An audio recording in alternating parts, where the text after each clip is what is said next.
தமிழ் மொழிக்கு தந்தை பெரியார் பகைவரா? ஒரு காலத்தில் தமிழ்நாட்டில் நடந்த இசை கச்சேரிகள் எல்லாம் தெலுங்கு கீர்த்தனைகளை பாடிட்டு கச்சேரியினுடைய நிறைவு பகுதியில் துக்கடா அப்படின்னு போனா போகுதுன்னு 2 தமிழ் பாடல்களை பாடி முடிக்கிற கலாச்சாரம் தான் தமிழ்நாட்டு மேடைகளில் இருந்தது. தெலுங்கு பாடல்களை பாடிட்டு இருந்தவங்க என்ன குற்றச்சாட்டை தமிழ் மொழி மீது வச்சிருந்தாங்க அப்படின்னா, தமிழ்ல பெருசா கீர்த்தனைகளை பாட முடியாது, தமிழ் மொழி பாடுவதற்கு உகந்த மொழி இல்லைன்னு சொன்னாங்க. நான் சொன்ன ஆச்சரியப்படுவீங்க.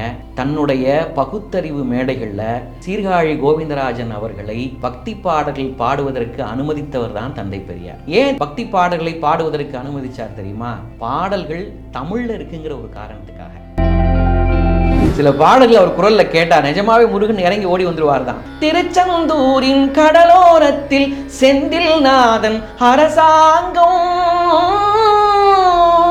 அவனு பாடி முடிப்பாரு. கேட்கறதுக்கு அவ்வளவு ரம்யமா இருக்கும்.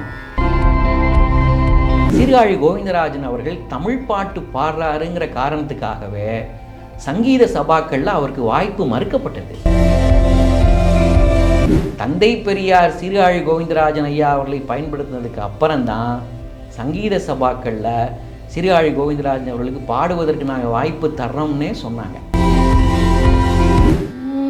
நீ எல்லால் தெய்வமில்லை, எனது நெஞ்சே நீ வாழும் எல்லை, முருகா நீ எல்லால் தெய்வமில்லை, முருகா. வாகை தமிழ் நேயர்களுக்கு வணக்கம். இன்றைய தினம் இசை ஆய்வாளரும் தொடர்ந்து பல்வேறு பாட்டு பட்டிமன்றங்கள் தொடர்ந்து பல்வேறு இசை நிகழ்ச்சிகளை நடத்தி வருவோருமாகிய ராஜபாளையம் உமாசங்கர் அவர்களை இன்றைக்கு சந்திக்கிறோம். வணக்கம். வணக்கம். தமிழ் மொழிக்கு இன்றைக்கு ஒரு பெரிய பேராபத்து ஏற்பட்டிருக்கிறது. அந்த பேராபத்து இப்பொழுது வாழும் காலத்திலே இருக்கக்கூடியவர்களுக்கு யார் பேராபத்துனா, மறைந்த தந்தை பெரியார் தான் ஒரு பெரிய பேராபத்து என்று ஒரு கருத்து இன்றைக்கு பரவலாக பேசப்படுகிறது. பெரியார் தமிழை காட்டுமிராண்டி மொழின்னு சொன்னார். இந்த மொழி பகைவர்களுக்கு ஒருவராகத்தான் பெரியாரே இருந்தார். இந்த மொழிக்கு எதிரானவராக இருந்தார். அவர் மிகச்சிறந்த தமிழினுடைய ஆகச்சிறந்த இலக்கியங்களை எல்லாம் தங்கத்தட்டிலே வைத்த ஒரு கழிவை போல அவர் கடும் விமர்சனங்களை முன்வைத்திருக்கிறாரு. பல இலக்கியங்களுக்கு எதிராக பேசியிருக்கிறாரு. தமிழ் மொழிக்கு தந்தை பெரியார் பகைவரா? தமிழ் மொழிக்கு தந்தை பெரியார் பகைவரா, இல்லை தமிழ் மொழிக்கு என்ன செஞ்சார் அப்படிங்கிற கேள்விக்கு நிறைய தமிழ் அறிஞர்கள் பதில் சொல்லிட்டாங்க. நான் ஒரு இசைக்கலைஞனாக தமிழ் இசைக்கு தந்தை பெரியார் செய்த பங்களிப்பை பற்றி சொல்லலான்னு நினைக்கிறேன். நான் தமிழ் இசை இயக்கம் அப்படின்னு ஒன்று உருவானது தமிழ்நாட்டில். நீங்கள் கேள்விப்பட்டிருப்பீங்கன்னு நினைக்கிறேன். தமிழ் இசை இயக்கம் ஏன் உருவானது அப்படின்னா, ஒரு காலத்தில் தமிழ்நாட்டில் நடந்த இசை கச்சேரிகள் எல்லாம் தெலுங்கு கீர்த்தனைகளை தான் பாடிக்கிட்டு இருந்தாங்க. தெலுங்கு கீர்த்தனைகளை பாடிட்டு கச்சேரியினுடைய நிறைவு பகுதியில் துக்கடா அப்படின்னு போனா போகுதுன்னு 2 தமிழ் பாடல்களை பாடி முடிக்கிற கலாச்சாரம் தான் தமிழ்நாட்டு மேடைகளில் இருந்தது. இதையெல்லாம் எதிர்த்து தமிழ் இசை இயக்கம் ஒன்று உருவாக்கப்பட்டது. அதை யார் உருவாக்குனாங்கன்னு உங்களுக்கு தெரிஞ்சிருக்கும். திரு அண்ணாமலை செட்டியார் அவர்கள் பெரிய பொருட்செலவில் நிறைய இசையறிஞர்களை மையமாக வைத்து தமிழ் இசை இயக்கத்தை உருவாக்குனாங்க. தமிழ் இசை இயக்கத்தினுடைய நோக்கம் என்னவாக இருந்தது அப்படின்னா, நிறைய தமிழ் பாடல்களை பாட வைக்கணும் மேடையில். தமிழ் பாடல்கள் தேவையில்லை அப்படின்னு நினச்சி தெலுங்கு பாடல்களை பாடிட்டு இருந்தவங்க என்ன குற்றச்சாட்டை தமிழ் மொழி மீது வச்சுருந்தாங்க அப்படின்னா, தமிழ் மொழி பாடுவதற்கு உகந்த மொழி இல்லைன்னு சொன்னாங்க. தமிழில் பெருசாக கீர்த்தனைகளை பாட முடியாது, தமிழ் இசைக்கான மொழி இல்லை, இசைக்கு தான் மொழியே தேவையில்லைன்னு சொல்கிறீங்களே, அப்புறம் ஏன் தமிழில் பாடுங்கன்னு சொல்லிகிட்டு இருக்கிறீங்க அப்படின்னு இப்படியெல்லாம் அவங்க குற்றச்சாட்டு வச்சாங்க. இதை எதிர்த்து தமிழ் இசை இயக்கத்தை கட்டமைச்சார் 1940 காலகட்டங்களில் அண்ணாமலை செட்டியார் அவர்கள்.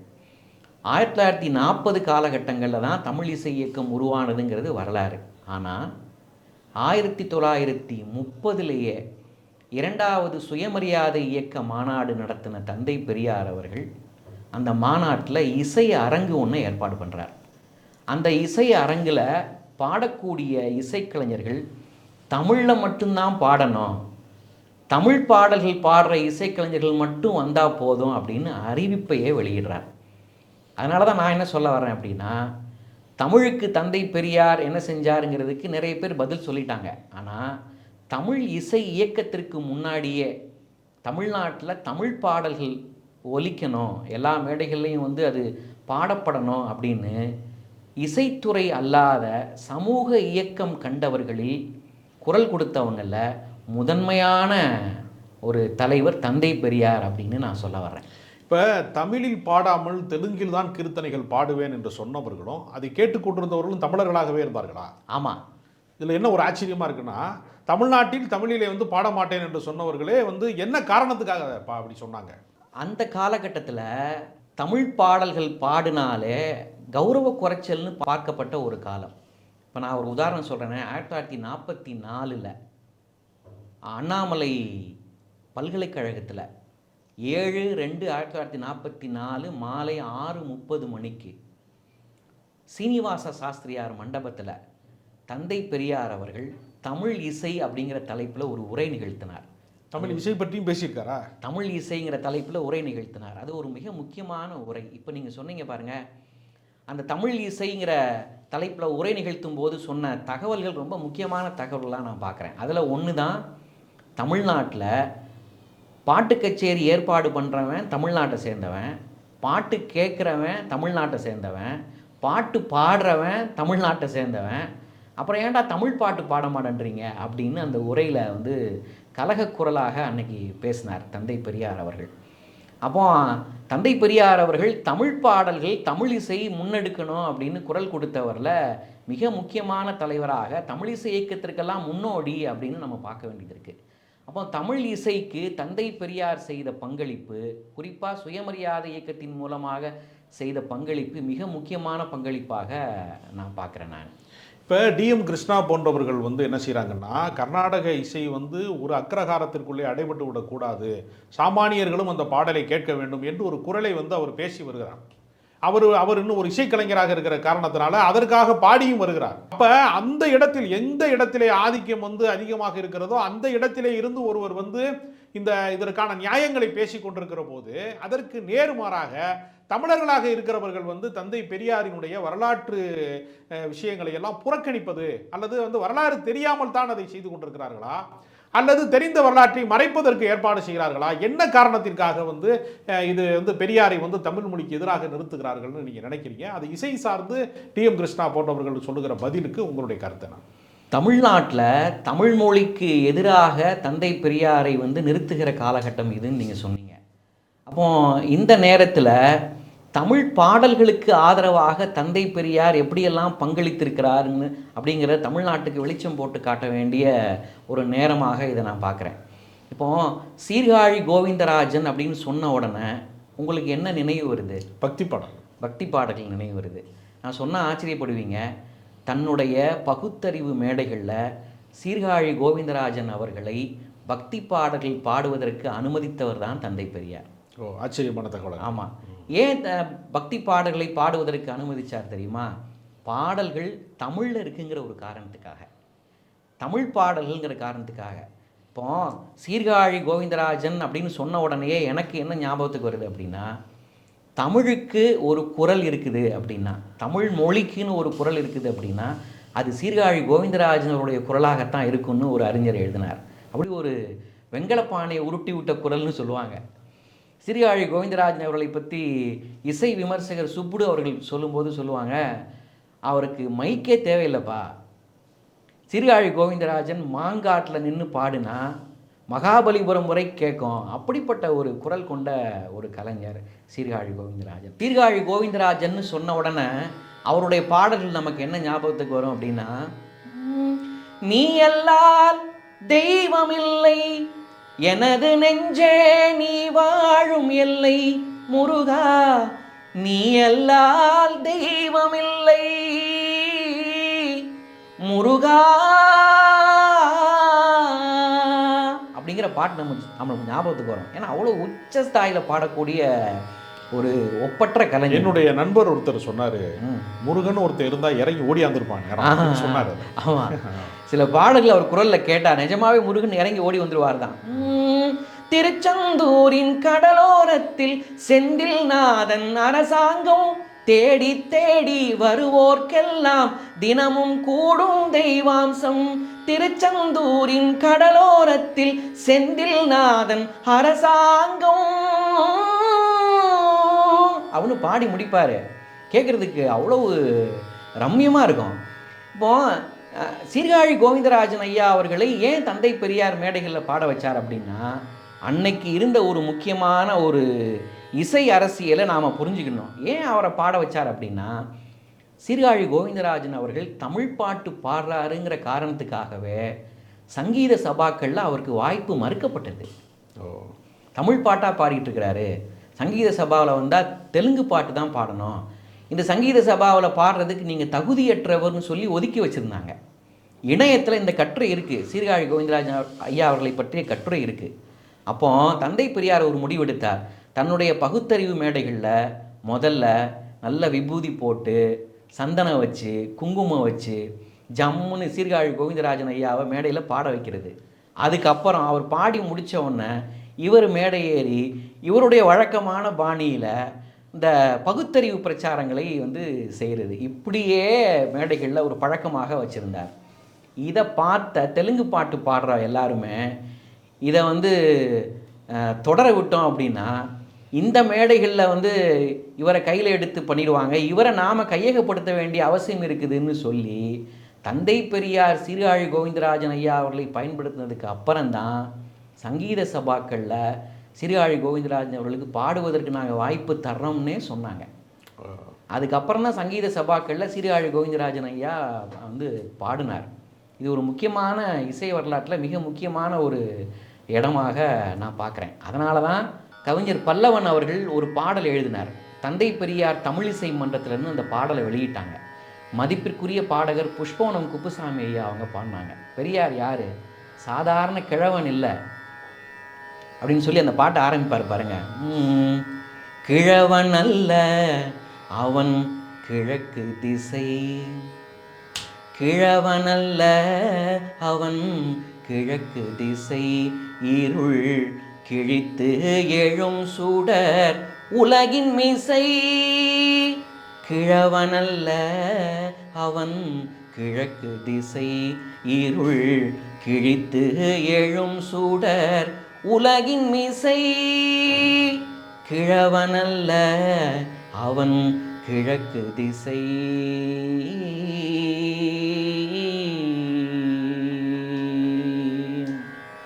பழமாகியும் அவன் பாடுபட்டான், பழமாகியும் அவன் பாடுபட்டான், பஞ்சாங்க மாட்டுக்கு சூடு போட்டான், பழமாகியும் அவன் பாடுபட்டான், பஞ்சாங்க மாட்டுக்கு சூடு போட்டான், கிழவன் அல்ல அவன் கிழக்கு திசை, இருள் கிழித்து எழும் சுடர் உலகின் மீசை, கிழவன் அல்ல அவன் கிழக்கு திசை, கிழக்கு திசை.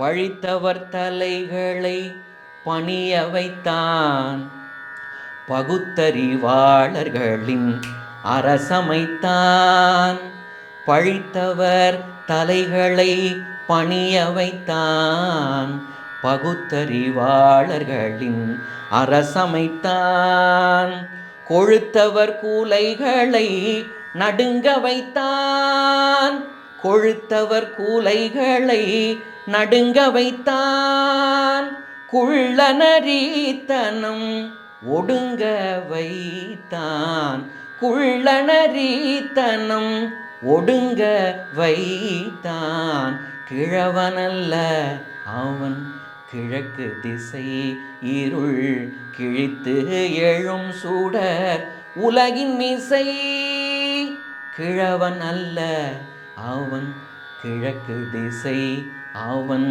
கிழக்கு திசை, அவன் கிழக்கு திசை.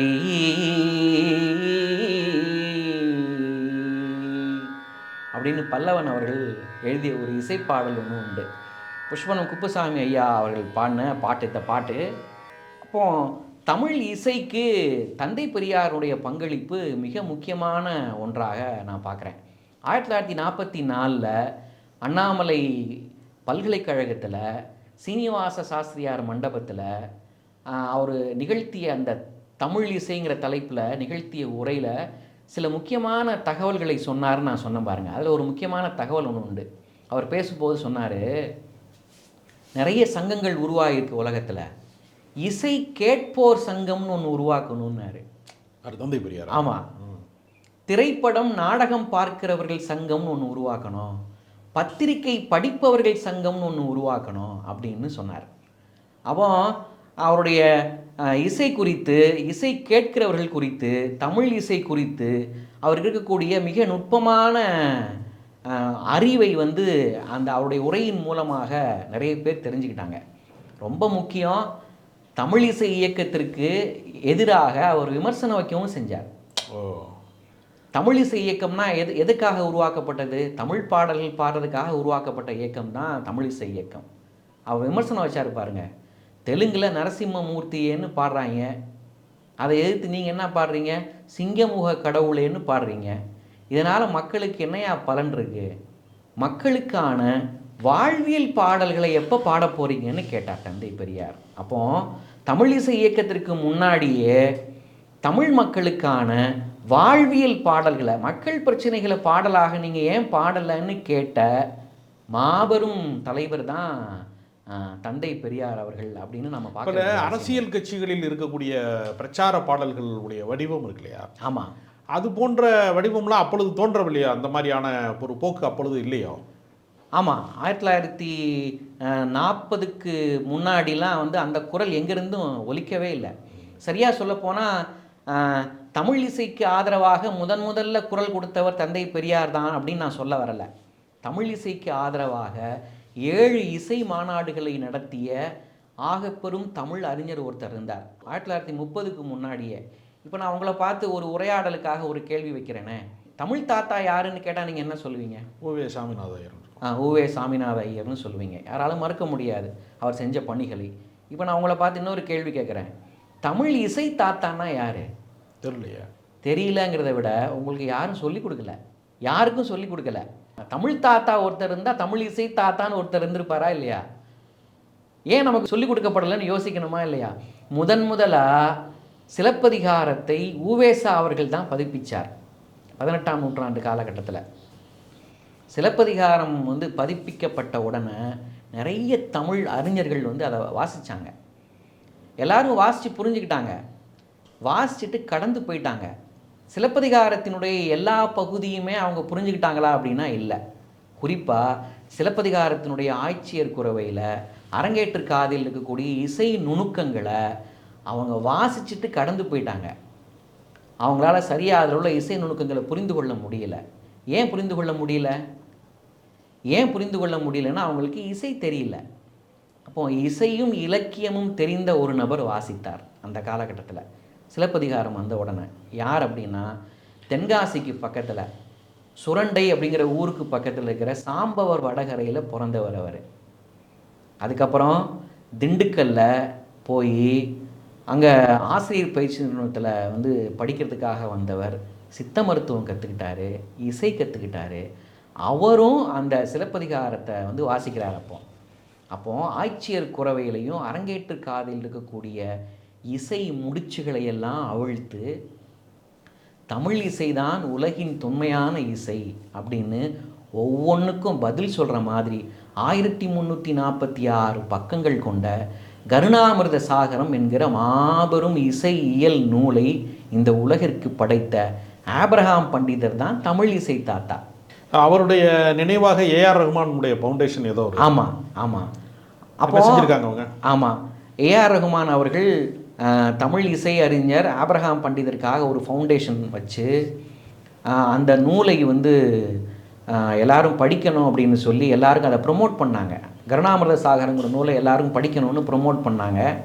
ஆபிரகாம் பண்டிதர் 7 இசை மாநாடுகளை நடத்தினார். எப்போ? 1930க்கு முன்னாடியே. அப்போது தமிழ் இசைக்காக குரல் கொடுத்தவங்க இசைத்துறையை சார்ந்து நிறைய பேர் இருக்கலாம். ஆனால் இசைத்துறை அல்லாமல் பொதுவாக சமூக இயக்கம் கண்டவர்களில் தமிழிசைக்காக குரல் கொடுத்த முதல் மாபெரும் தலைவர் யாருன்னா தந்தை பெரியார் தான். அதனால தான் கவிஞர் நவகவி அவர்கள் கூட தந்தை பெரியாரை பற்றி பாடும்போது ரொம்ப அழகாக பாடினார். என்ன பாடினார் பாருங்க. சூத்திரன் தோட்டத்து ஞானப்பழம் நமக்கு சொரணை தந்த தன்மானப்பழம். சூத்திரன் தோட்டத்து ஞானப்பழம் நமக்கு சொரணை தந்த தன்மானப்பழம். சாத்திரம் வேதத்தை சடங்கு ஆச்சாரத்தை சுக்குநூறாக்கிய தொண்டு கிழம். சாத்திரம் வேதத்தை சடங்கு ஆச்சாரத்தை சுக்குநூறாக்கிய தொண்டு கிழம். அவர் சொல்லிலே சிங்கம் சிலிர்த்து எழும்.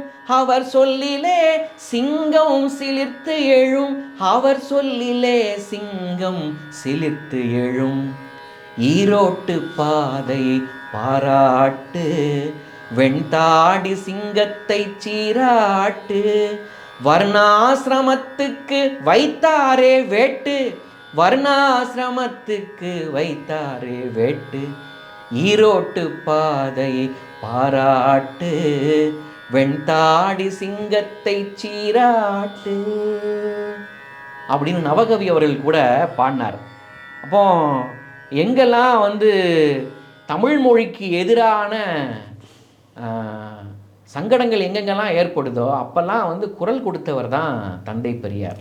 இல்லை, தந்தை பெரியார் திருக்குறள் மாநாடு நடத்தி இருக்கிறாரு. தமிழர்களுக்கு என்று இருக்கக்கூடிய ஒரு இலக்கியம் அதுதான் என்றும் அவர் பேசியிருக்கிறாரு என்று வரலாற்றில் சொல்லப்படுகிறது. ஆமாம், பாரதிதாசன் முழு பாரதியை தன்னுடைய கவிதை வழிகாட்டியாக எடுத்துக்கொண்டாலும் தன்னுடைய கொள்கை வழிகாட்டியாக பாரதிதாசன் தந்தை பெரியாரின் கருத்துக்களைத்தான் தன் வாழ்நாள் முழுக்க அவர் தொடர்ந்து எழுதவும் பேசவும் கவிதையாக ஆக்கவும் இலக்கியமாக ஆக்கவும் செய்திருக்கிறாரு.